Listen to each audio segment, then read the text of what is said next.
অনেক সময় ডেটা শিটে কাজ করার সময় আমাদের সেলকে লক করতে হয়, যেটা ডেটা এন্ট্রির ক্ষেত্রে অত্যাবশ্যকীয় হয়ে দাঁড়ায়। যেমন এখানে একটি স্যালারি শিটে স্যালারি রেঞ্জ আছে এবং পাশে হোম টাউন লেখা আছে।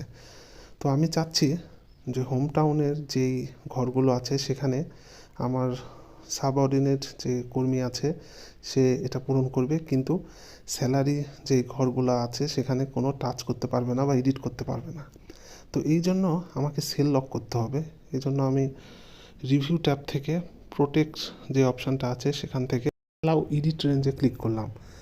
অর্থাৎ এখানে আমাকে আগে বলে দিতে হবে এক্সেলকে যে আমি কোন রেঞ্জগুলো এডিট করার জন্য অনুমোদন করব। তো সেখানে আমি সিলেক্ট করলাম, দেওয়ার পরে এখানে একটা টাইটেল চাচ্ছে যে রেঞ্জটার জন্য খোলা রাখবো।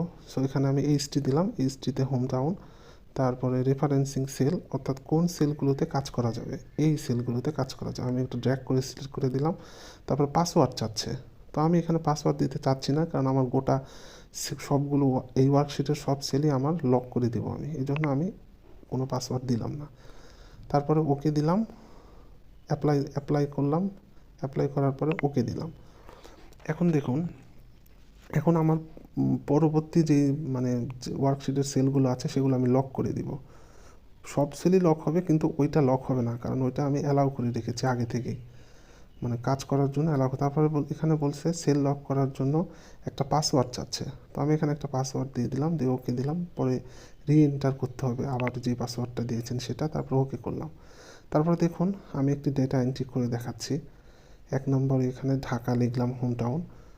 পরে পরবর্তী, কিন্তু দেখেন ঢাকার ওখানে যদি পাশে যে সেলটা আছে অর্থাৎ 1 লক্ষ টাকার সেল, ওইখানে আপনি ক্লিক করবেন কিন্তু ওইটা কোনো কিছুই হবে না, বারবার মেসেজ আসবে যে এটা লক করা। সো ভুলেও যদি কখনো ক্লিক করে বা এডিট মানে চেষ্টা করে তাহলে সেটা কিছুই করতে পারবে না।